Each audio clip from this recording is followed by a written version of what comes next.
Good evening, ladies and gentlemen. This is Alan Watt here. I'm standing in for, filling in for Darren, who's busy tonight, and tomorrow night Jackie and I will be doing a show together, and then probably Wednesday as well. I got this at short notice, so I have nothing prepared to talk about. However,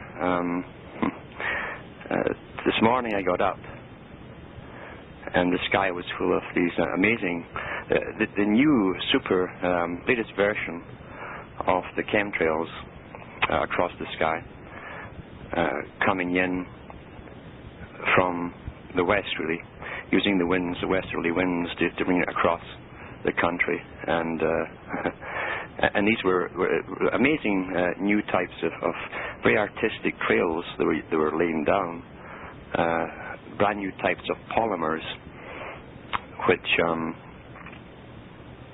have little fluffy tails on the ends of them, as though someone had combed a cloud, and then there's a little tuft at the end, so they're all very uniform, these little twists, these little tails on the end of them.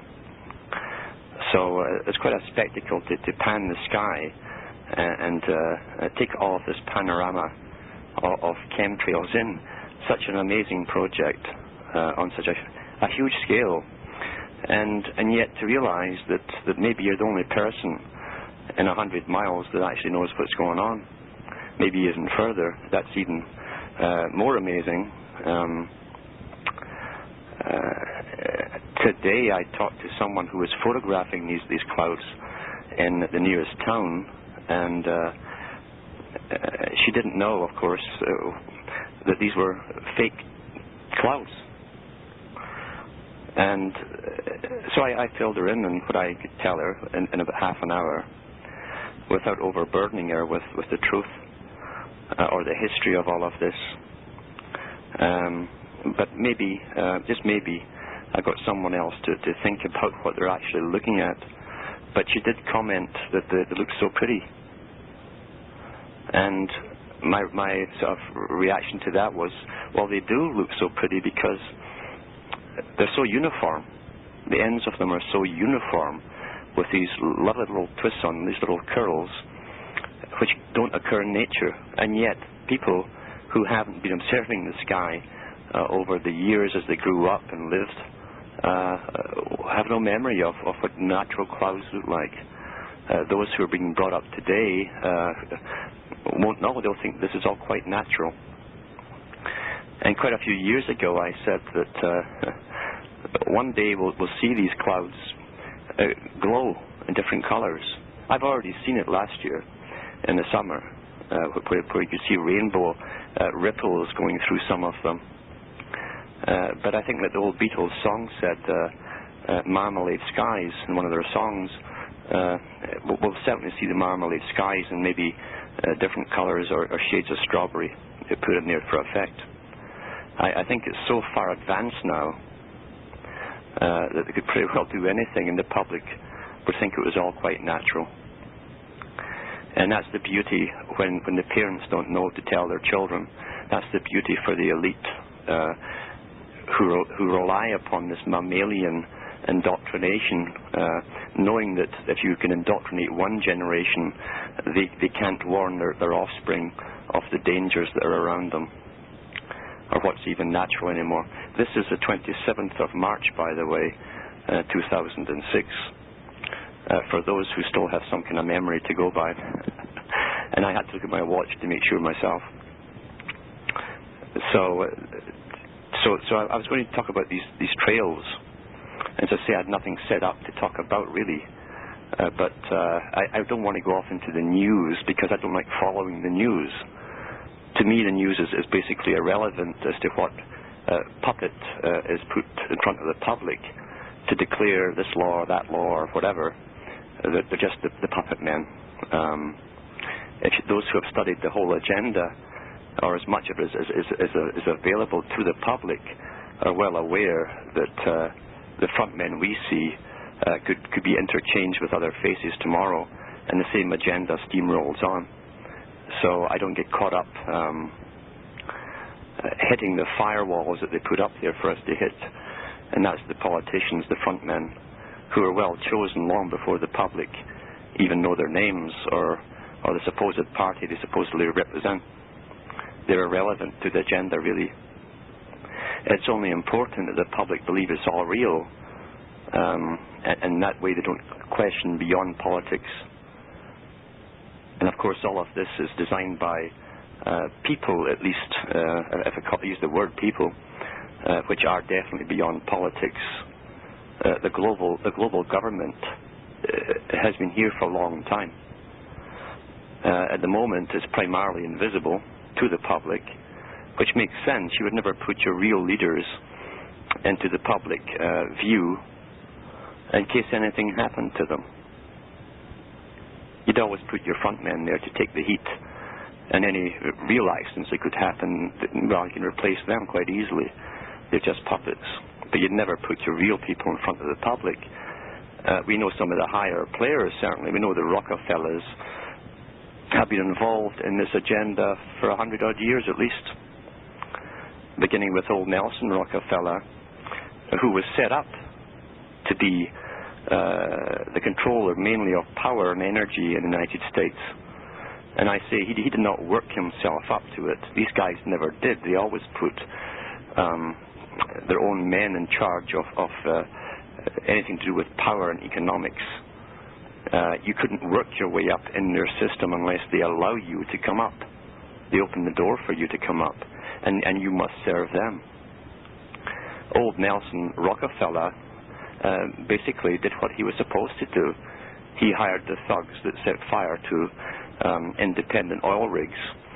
It burned them out of existence. All the competition was basically killed off or burned out, and he came up with Standard Oil at the end. But he was backed by bigger guys behind him and authorized to do this. He was the guy who also turned the militia loose on the miners that were employed by him, who went on strike, and they shot lots of them. Then they thought, well, how can we make this man Rockefeller, this penny pincher, into a sort of hero for the people? How can we change his image? And so what they did was they hired two men to create a new public image after he was blamed for the massacring of all these miners and their wives who were living in tents. And the militias went in and machine gunned them. And so they hired a guy called Gates, who was a PR specialist in public relations. And of course, I'm sure it's an ancestor of Bill Gates, the gatekeeper for Microsoft and so on. And also another guy who became the Prime Minister of Canada. That was his reward for creating the new public image of the benefactor Rockefeller. And he was put in as Prime Minister of Canada for the Second World War. That was his payoff. So this is how the club works, you see. You scratch my back in high masonry and I scratch your back. And the public can never have a clue what's really going on, because the media is there to make sure that they don't. It's all public relations, building images, very much like show business. In fact, it's the same crowd who create the images in show business and give us the superstars to follow, who do the managing of these guys and create their public images for us to swallow. Recently, Mr. Harper, the new Prime Minister of Canada, who was picked by the Bilderbergers and attended their meetings before he was supposedly elected, he gave a speech in Afghanistan to the Canadian troops. And in the speech, he made some unusual statements that were sort of un-Canadian. They were almost Hollywoodish. And the first statement he made was, and this was on a comedy show on Canada. They showed you this. They showed you a clip of Mr. Harper saying, "We won't cut and run," to the troops. And then they went back to the host of the show, and he says, "Isn't it strange Mr. Bush said this?" And then they showed Mr. Bush a couple of days beforehand giving the same speech with the same term in it, cut and run. "We won't cut and run," he says. And then this host went back and forth between the two, Mr. Harper and Mr. Bush. showing you 4 other things they said in the same speeches, which were identical. And of course they're identical because they were both using the same scriptwriter. And this is repetition. It's a form of almost psychic driving, as they call it in Tavistock terminology, the Tavistock Institute, which came up with all this behavioralism and behavior studies in society, where they found that something had to be repeated at least 8 times to the public before the public started to parrot those phrases or terms themselves. And that's what they do. That's why during the build-up to the Iraq War, Condoleezza Rice and Rumsfeld and Powell and all the rest of this little menagerie would appear in front of the public, and they would say, weapons of mass destruction, over and over until we're sick of it, you see. They were making sure that the public, during their own conversations with each other, would start using the same terms, in which they did. But they've got to be repeated 8 times before the public pick up on it and start doing it automatically.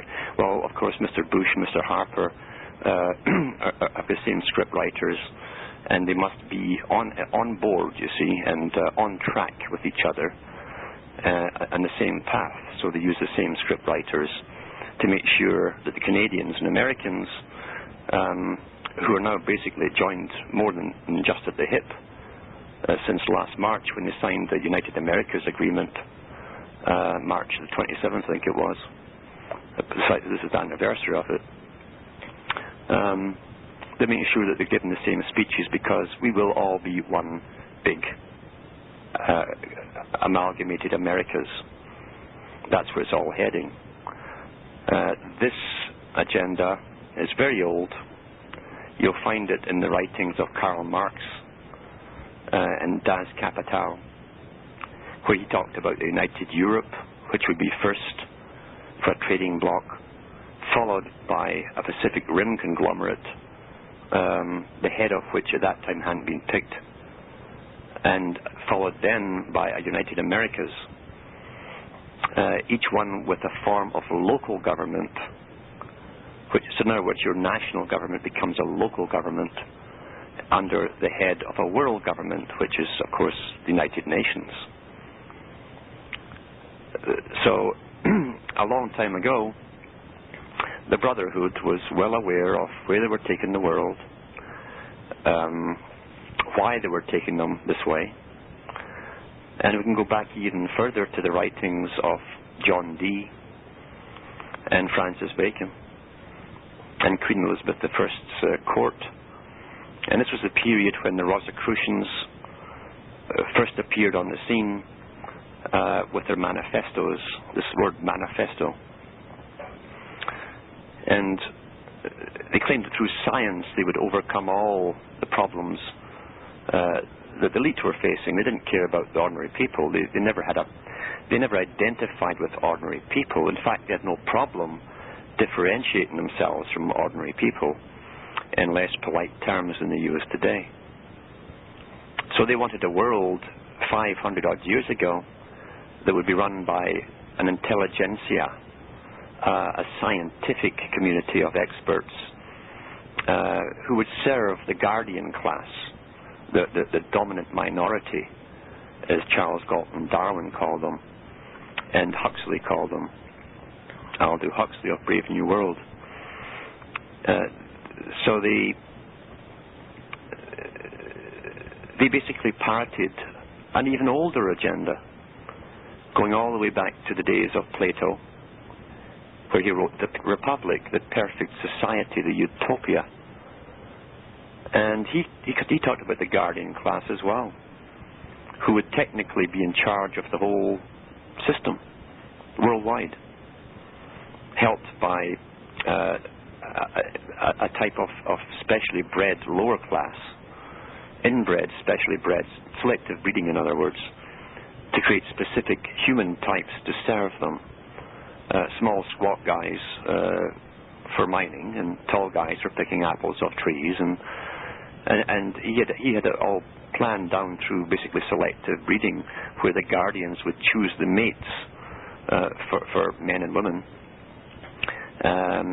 for their genotypes basically, and specially breed them for a purpose. They've never lost sight of this goal. It's ancient. And so it resurfaced in the times of John Dee. And he talked about the creation of a British Empire to Queen Elizabeth I. The empire itself, although it was called British, could be called anything. In other words, they could move their headquarters from one country to another. But it was to be based on a form of what they called free trade. And those countries which would be part of a worldwide commonwealth. And it's an interesting term, remember, commonwealth. It really means the wealth of the commoners. Because they certainly wouldn't benefit from it. It was to serve the elite. They did not believe in independent trading. But they had this idea of free trade. So that those countries and those big corporations, which existed, by the way, in the 1500s, the British East India Company was formed at that time. Huge corporation, with the members being of the elite and nobility being the sole members in partnership with each other and shareholders. So free trade to them was basically the setting up of a same governmental system which would eventually be worldwide, with authorized corporations who would be allowed to trade between those countries with no impediment to trade or their trade, no tax barriers.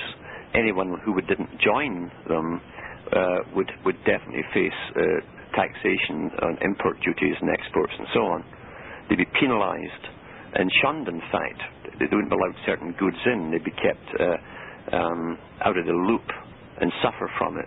So they'd be forced to ultimately join. But it meant also adopting the same political system. The same rulership system, really, is what it is. It's a form of rulership. And they use the term democracy, a term which has never had a fixed meaning in the last few hundred years. And every 20 years or so it takes on a new twist. Supposedly it was based on the British government. And people forget that only the landowners and nobility at one time could vote up until really the late 1800s. And most men and women, not just the women, but most men who owned no property or who rented didn't get the vote to the First World War. So hundreds of years before that, they were still calling that democracy, when the nobility alone could vote. It was never meant for the ordinary people, the commoners or serfs. Today, they've given us the illusion that what we vote for matters. In that way, they found that when things get terribly bad after 4 or 5 years, the people don't revolt. They simply vote the last lot of corrupt guys out, thinking they can get better ones in. And politicians are fantastically good for doing exactly that. They work on promises, and they voice the people's concerns when they're running for elections. They'll mention the corruption of the present government or supposed leadership and the scandals they've been through. And as long as they promise to acknowledge this, that they also see this, and if they get in power, well, my God, they're going to give you utopia and clean things up. Then the public don't revolt. They simply elect the next new bunch in that gives them the promises, and give them 4 or 5 years, and then vote them out when they're just as bad as the last bunch. That's the real meaning of democracy. It's a sham for the public to keep them in hope that 4 years down the road you can change this bunch for a new bunch. That's the hope of democracy. But if anyone who studied this agenda with the secret societies, and yes, there are secret societies, or societies with secrets, as the Masons call themselves. The Masons, even the lowly Masons, are told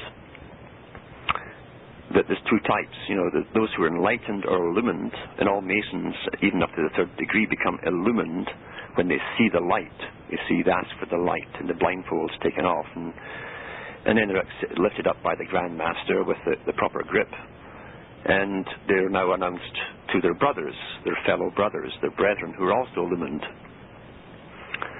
And the other class of those who have never been through these silly rituals are called the profane, which means base, or those in the darkness. The elite call them the commoners, the common public, who are useful, and this is called the natural order of things. Albert Pike, who was basically the Pope of Freemasonry in the 1880s, and who wrote his Morals and Dogma book.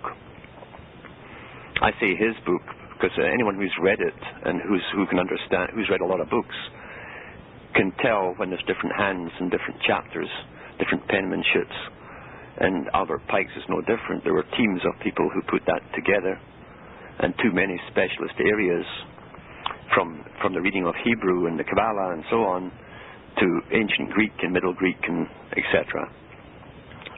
Psychology, mythologies, the religions of India. That took teams of people to put together. And all the heroes they give people today are no different. They have teams working for them. They appear like supermen to the general public because Joe Average says, geez, I couldn't do all that by myself, and you're darn right you couldn't. No one could do it all by themselves. And that's how the technique works. Because the public are unwilling to follow an ordinary person who is talking reason, because he's really not famous, you see. The public want to worship someone on two legs, who dresses better than they do, and lives in a better standard of living than they do. And that's why we're taught to worship millionaires, and that's why we won't listen to reason. There was a book written many years ago on logic, and I think the title of the book was called Straight and Crooked Thinking. And it was a textbook really for logic and reason. And this went through this whole system of how the public are taught to reason, or not taught to reason, but to follow experts and people of wealth. And one of the examples was to do with Hyde Park in London, where orators, any orator, you can be an orator yourself, even if you're a tramp. A tramp is a vagabond in Old English. It's a new meaning today in North America. But a vagabond could take a soapbox and stand up in Hyde Park and draw a little crowd and spout off what he thought of life, you see. And the public still go there today and watch this kind of thing going on, and they have a good laugh and a chuckle and throw insults at the person who is nobody. Even though he can be speaking absolute truth, penetrating truth.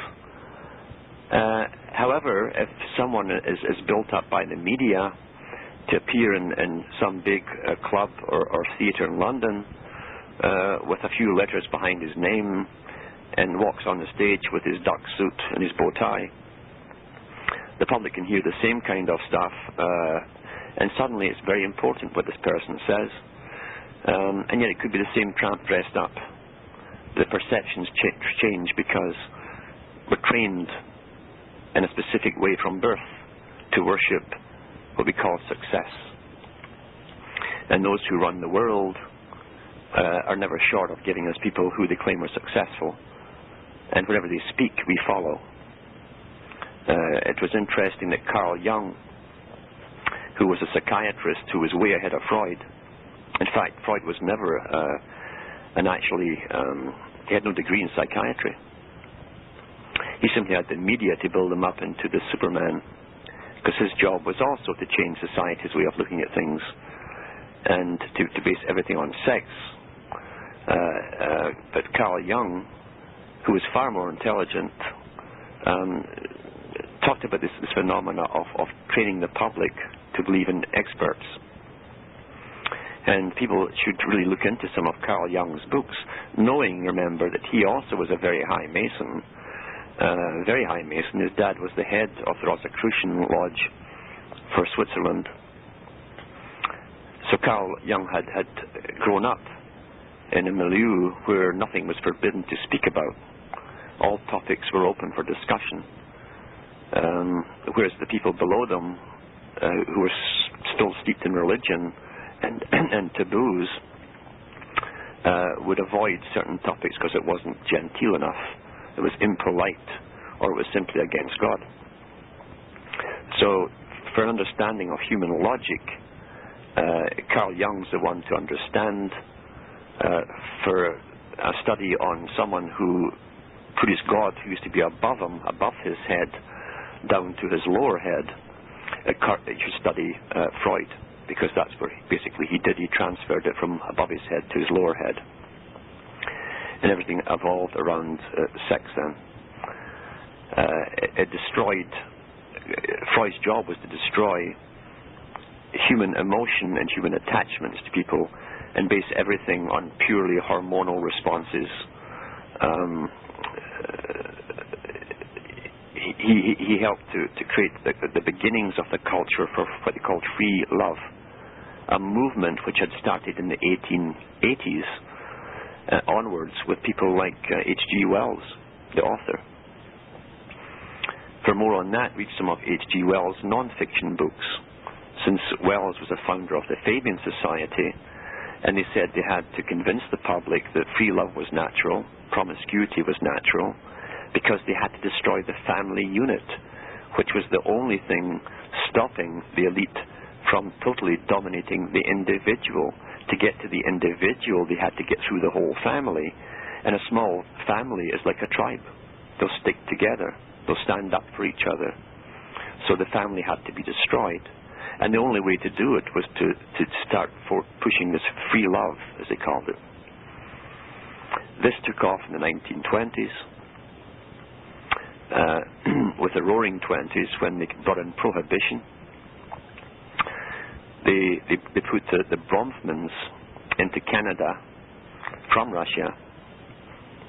I was talking about the Bronfmans being brought into Canada in the 1880s in preparation for the role they would have to play in setting up the booze industry, really, because they had all planned out that they'd get prohibition ago. Prohibition created more alcoholics than had existed before that, because more people, more youngsters went into this naughty thing of booze cans, and it made it a very exciting place to go. It was very bad and naughty, and the police would snoop around, and they could pay for their high-priced drinks and have the music there, the jazz that was sweeping the country, which is all timed to come in at the same time, of course. For more on the jazz scene, look up the history of music and psychological warfare. You'll find that Lenin actually put out a team to kidnap a Jewish guy in New York who was trying to find ways of altering people's moods through types of music, and he was creating this new type of jazz, and he was kidnapped by some Russians and brought over to the Soviet Union. And they did use jazz throughout Europe, except for Britain. It didn't take off there, but you'll still find the jazz houses in Denmark and Germany, etc. All remnants of this movement to create discordancy, etc., nihilistic type music. So the Bronfmans, an official history anyway by the Bronfmans themselves, states that they were just poor farmers who didn't do any farming, and when prohibition came along, lo and behold, they just knew what to do. These little dirt farmers they actually bought a liner, a sailing ship, which could take booze from Canada to Cuba, bypass all the laws and get into the States, plus they smuggled lots across the border into the States. And how they did it was they made a pact with Seagram's whiskey of Scotland. They imported the barrels, they sold the stuff in Canada, they then leached the whiskey out of the barrels, the wooden barrels themselves, by adding battery fluid, sulfuric acid, which they then mixed up with their own brew, and sold that as high-quality booze. And that was the beginning of the big Bronfmans Seagram empire, all made through the times of prohibition by selling illegal booze and running it across the border into the States, Tremendous organization. And of course the guys on the other side, including the Kennedy family, that's how they rose to prominence, by taking part in this big brotherhood chain of illicit booze cans. Big money. They also smuggled drugs as well, of course. And it's also strange that the Bronfman's name in Yiddish means whiskey man. I guess that tells you their true destiny. There's a good book by Peter Newman called The Bronfmans. A very good history on this. Peter Newman tells you at the beginning that he was the second authorized biographer to write about the Bronfmans, authorized by the Bronfman family themselves, and he's careful to tell you in the first chapter that the first guy who was authorized just happened to fall out of about the 50th floor of a tall building when he was going through the records of the Bronfmans. So when he was telling you beforehand, there's a lot more to this, but he couldn't very well tell you. So that's the reality of the world we live in. These things are done on huge scales backed by big money, in order to change culture in a certain direction and to build certain people up into mass fortunes, which then are used under the guise of philanthropy. Big and very important word, philanthropy. Then they would fund certain NGO groups to push forward agendas which politicians would go for and sign into law. That's the big thing behind charity works and philanthropy. And again, for more on that, read Albert Pike, The Pope of Freemasonry, Morals and Dogma, where he said that we shall become masters over the masters of the world by gaining all the money and using philanthropy, you see. So this is how the world is run. There are no grassroots movements that exist long who are authorized because they can't get funding. The ones who make major changes in your life by pretending to speak for the people, the animals, the trees or the grass or anything else, those are the guys who are funded by the Rockefeller Foundation, as is most universities in America and Canada. They get grants from the Rockefeller Foundation, along with certain topics they will forbid to be spoken about or taught. And that's how the world is really run. Money runs the world. And those who run the money make the decisions. And the masters behind them do all the planning for it through think tanks and simply pass it on down to the guys at the bottom. That's the real world we live in. As they were doing the Roaring Twenties in Europe, in America, and creating the massive depression, of course, same banking boys, same scams. They turned countries like Germany into sin cities, like Berlin. And the CBC did a 3-part documentary series, I think a 4-part actually, on sin cities. And you can find them in the CBC archives.ca. Very worth watching if you can get them downloaded, or transcripts of them. And they show you footage of a devastated Germany after World War I, where women were selling themselves for peanuts to live.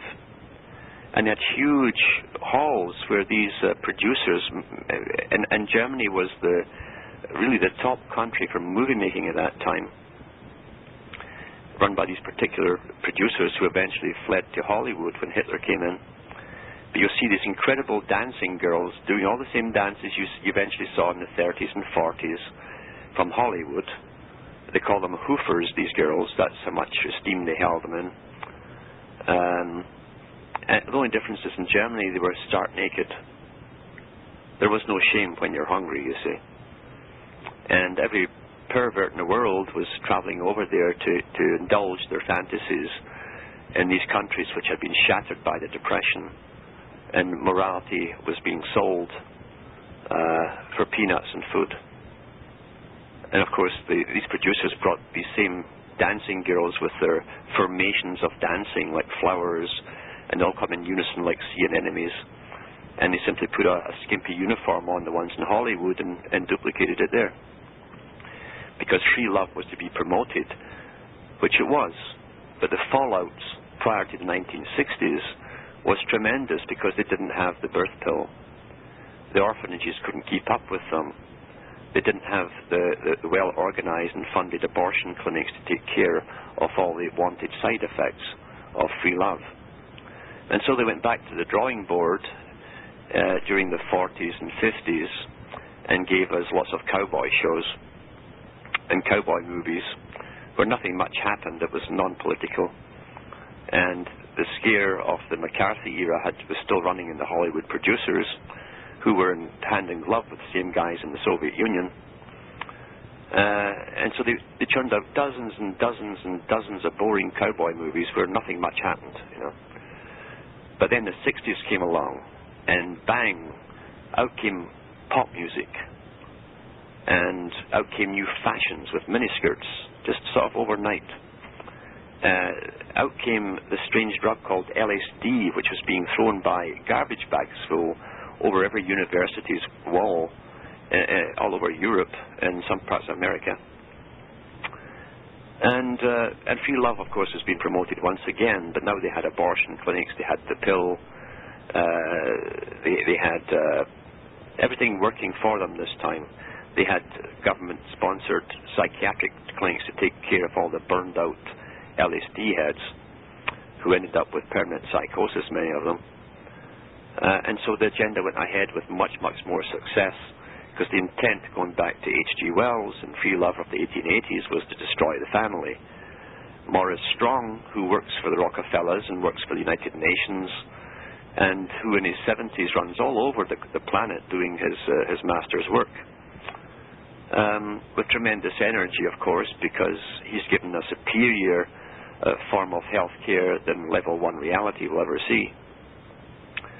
Maurice Strong said at the Earth Summit meeting which he hosted, and all he did was reiterate the agenda that one of the other Rockefellers had drawn up for him.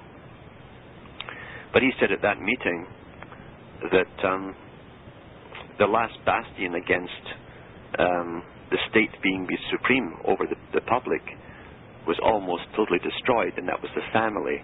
And those remnants that still existed as family would come under tremendous attack now to totally obliterate it. In the last few years, since we've come into the age of Aquarius, and knowing what Aquarius means, I've explained this on EyeOnTheFutureRadio.com. You can check that out. I'll be on there tonight at 11 p.m. Eastern. I've explained on there and on Jackie's show last week what Aquarius really stood for. It's the Ganymede story of Greece. Ganymede was raped by Zeus after falling into the sea, the most beautiful, handsomest guy in the whole of the Grecian islands, and so he was buggered by the big boy himself, you see, which tells you that was the era where the new man would come forward, basically the new type of man, you might say, and en road to creating another type to come. Not only do you see the new man, we see the new woman, and I'm sure you'll see them walking around in your own neighborhoods with little Elvis Presley haircuts and the big arms and boots. So this is the new man and woman for the age of Aquarius, because the old type, the male and female, must go, and so the family unit is gone. Once that's gone, you have no normality to compare anything to. Culture becomes flux and fluid. And when that happens, anything can be ran through, any changes can be made, and there's nothing to compare it to, so you go along with it.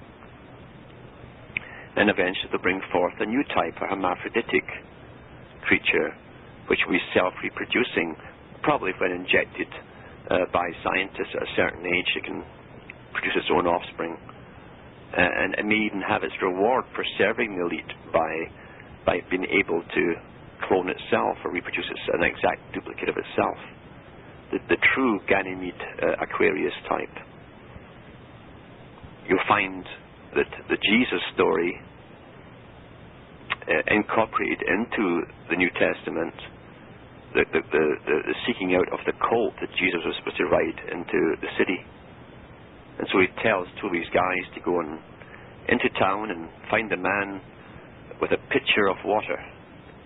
And that's him telling you that his triumphal reign would last until the age of Aquarius, because that's Aquarius he's describing, the man with a pitcher of water. They give you the clues of the agenda, because this agenda is thousands of years old. In Judaism, the rabbis say it came around 4,500 BC. That's when the plan for the great work was born. In the Masonic temples, if you check the dates of construction, because they always put the date where the foundations were laid in the temple outside, there's two dates. There's the one for our era where it was constructed, and there's the one as AL, Anna Luciferos, after Lucifer. That's what it means. So they have the modern date with plus 4,500 years. So the Masons have a consensus agreement with the rabbis that that's when the great plan was born, to create a new type of society, a society run by experts. And as the Illuminist Thomas Jefferson said in his own writings, he said that he says, we, meaning the illumined ones, Illuminati, he said, we are the natural aristocracy, the intelligentsia, those who have proven an interest in science, they can actually alter things in the world, are the natural aristocracy. Not the natural ultimate nobility, but the natural aristocracy. Going back to Plato, they would be the helpers of the guardians. Here we are today watching the final, going through the final phases of the destruction of what was, in order to create that which must be. That's the Masonic term, that's a phrase they use, because being Masons who build society, the structures of society, just as stonemasons built cathedrals, as they were building up the new cathedral, they were dismantling the old. So they removed that which was in order to take for that which must come, which must be. And that's what's happening today. We've watched the takedown of society. We've watched the state take over control of children. As Lord Bertrand Russell, who worked for the British nobility and the Royal Institute of International Affairs, said, he said, we used to think we'd have to remove the children from their parents in order to totally condition them to serve the state. That way they wouldn't have contamination, mental contamination by their parents. But through experimental schools, which he ran, he found that if he could get them at the age of 2 at kindergarten for even 3 or 4 hours per day through a special scientific indoctrination, then any input that the parents would try to put into the child in the evening would be of no avail. And this is very successful. So it's more economically feasible too, because now they can leave the schmuck parents to bring up the state's child, you might say. So they're very economic minded. They believe in efficiency. The world that's to come, and is in progress right now, is to be a world where no one will exist unless there's a function for you in that society. There's to be a massive reduction in population. This has been going on through sterilization, through inoculations, from at least the 1950s. Prior to that, they used different kinds of foods which had similar effects. And they'd tell you it was a health food or a fad or whatever. Like the soya bean fad. But since they perfected inoculations, which are bio-warfare techniques, you see, perfected in laboratories, they can make sure that a guy will start to lose his sperm count in his early 20s now. And now that they've found that the average male at 25 in the Western world has only 25% live sperm compared to the 100% of live sperm of the guys who lived in 1950. What's changed since then? The inoculations came in big time, like the polio vaccines in the 1950s. And that's the connection. The same with autism. We see we hear about autism and how one in Jesus, 1 in 50 now got autism. It used to be 1 in many, many thousands, but it's a new type of autism compared to the old. Old autism would always be apparent from birth, where the child wouldn't go through even the early milestones, as they're called, up until, we'll say, Dada and Mama. Today, at 2 years of age, roughly, when they get a whole set of inoculations, they've come up well in the normal pattern of milestones. And after they have the brain fever that comes with it, the doctors tell them is normal, and not to worry about it, they're suddenly autistic, and they're back to 1 month old type of thing at a mental age. And this is the damage that's been done to the brain. And now there's subcategories of pure autism, and you have all the attention deficit disorders, etc., and various other categories of the same thing. Until now, every school has special classes for this, because it's the new norm. It's the new norm, you see. It didn't happen before, but it's the new norm. And Plato, who got all of his information from the ancient Egyptians, he studied in Egypt, was taught all of this, that society is like clay. Man is clay on the potter's wheel. He's infinitely malleable. He's the most adaptable species on the planet. So no matter what's done to him, he simply adapts to it and doesn't question the whys. Zbigniew Brzezinski, whose speciality was mind control and psychotronic warfare, and you can read Between Two Ages, this man who advised so many presidents, including the present one. It was Department or Secretary for War for 1 or 2 of them. He tells you the same thing. That shortly the public, he said, this is in the 1970s, shortly the public will be unable to think for themselves.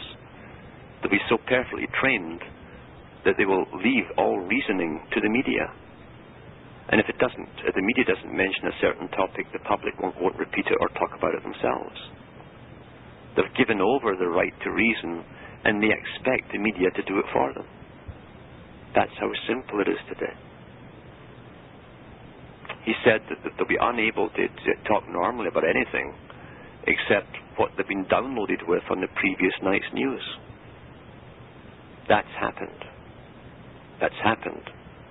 Coupled with inoculations, coupled with the UN's agenda to literally drop the IQ through, again, inoculations. And read Arthur Koestler on that, Koestler, on the ghost in the machine, because he worked for the United Nations on this project. They had to dumb generations down to bring through this new system of a specially ordered society, much smaller society, which is to come very shortly to serve the elite. And of course, if all our faculties were working, we'd fathom all of this out very easily, and there'd be a great mayhem caused. So it makes perfect sense. What do you do to offset that? You make sure that people have lost a few brain cells in their critical thinking ability centers to pull all of this off. This has happened. This is the bad news. In most people it's happened. Not in everyone. Not in everyone. But now, of course, they've been stepping up inoculations, and I forget how many dozens of inoculations a child gets before the age of 2 now. Their immune system is being destroyed before it's even developed. And all of these inoculations target the brain. That's why you have a fever centered in the brain. And where you have a fever and inflammation, you have death of cells. That's what inflammation does. So what happens with inflammation in the brain? You lose brain cells. Gee, this is rocket science. Everyone's looking for something to come. All the bad things is to come in some foul, sudden swoop. And the reality is, it's been going on for a long time. And most people alive have been through it in their whole lifetime. It's been going on in their lifetime. Now with the spraying, this is what we started with. I'll jump to what Rumsfeld said after 9/11.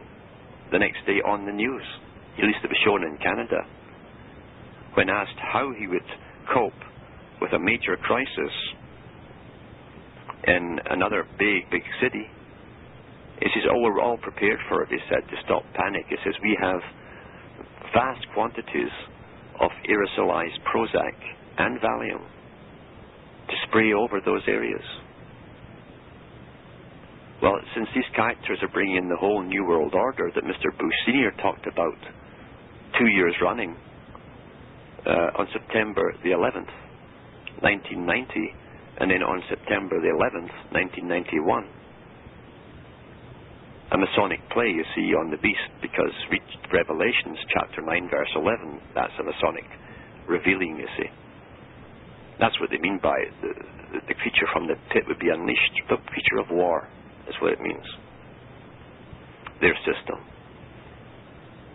And that's why they gave us 9/11 for the emergency number. They're always laughing down their noses at us because we're so stupid. We wait for the media to tell us these things, which they won't. Because the media is an essential arm of government. They give us what we think is reality. And if they don't mention the nasty things, well, we won't think of them for ourselves. Or we'll think it's unimportant. It can't be important because the media would tell us, wouldn't they? Well, here we have the 1 minute bell. And as I say, I invite you to come on tonight, 11 p.m. IOnTheFutureRadio.com. That's out of Vancouver. It'll be on at 11 p.m. Eastern Time. And come into my website. It's called CuttingThroughTheMatrix.com. It's being updated now. I'll have a lot more stuff on it next week. And I hope you listen in. We can learn something and maybe change something. May your God go with you, whoever or whatever it is. All the best, Alan.